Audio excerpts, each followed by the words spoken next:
Hi friends, welcome to చిన్ని kitchen. ఈరోజైతే మంచి టేస్టీ రెసిపీతో మీ ముందుకు వచ్చేసా.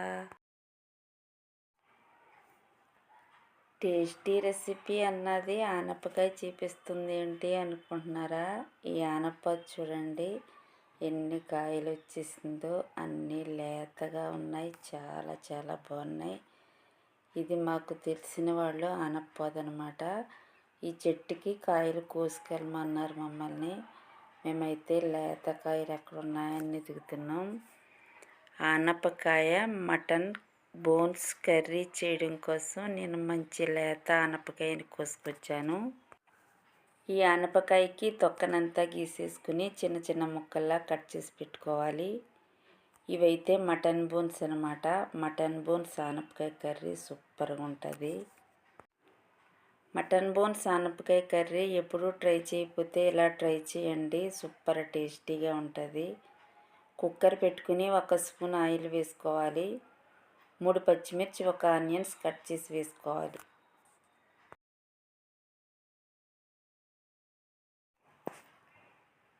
ఈ ఆనియన్స్ అన్నీ ఫ్రై చేసుకోవాలి. 1 స్పూన్ అల్లం వెల్లుల్లి పేస్ట్ వేసుకోవాలి.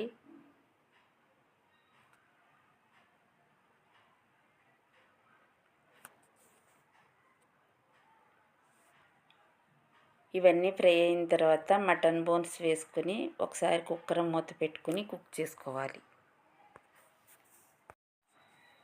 ఈ మటన్ బోన్స్ని 5 మినిట్స్ వరకు అలా కుక్ చేసుకోవాలి. 1/2 స్పూన్ పసుపు వేసుకోవాలి. టేస్ట్కి తగినంత సాల్ట్ వేసుకోవాలి.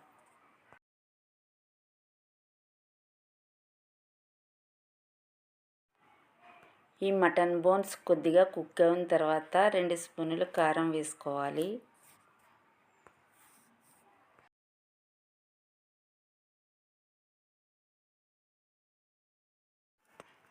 ఈ కర్రీని అంతా ఒకసారి మిక్స్ చేసుకుని కట్ చేసి పెట్టుకున్న ఆనపకాయ ముక్కలు వేసుకోవాలి.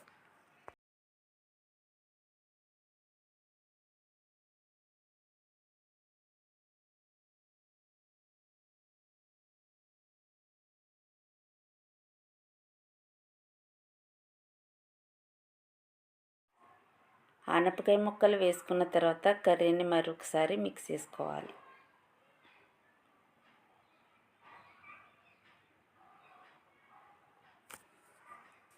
ఇప్పుడైతే కర్రీకి సరిపడినంత వాటర్ వేసుకోవాలి.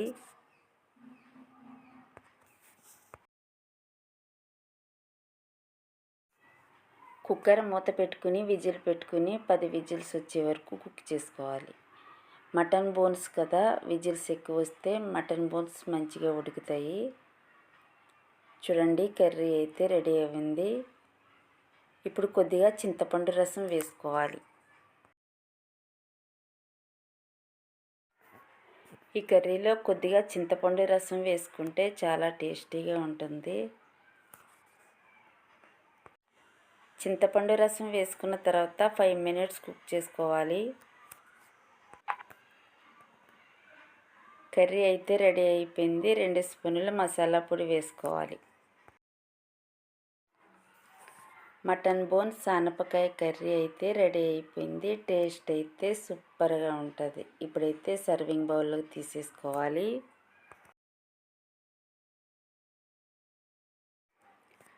ఆనపకాయ మటన్ బోన్స్ కర్రీ సూపర్ ఉంటుంది. ఒకసారి మీరు కూడా ఇలా ట్రై చేసి చూడండి. మా రెసిపీస్ మీకు నచ్చినట్లయితే లైక్ చేయండి, షేర్ చేయండి, సబ్స్క్రైబ్ చేయండి. Bye friends.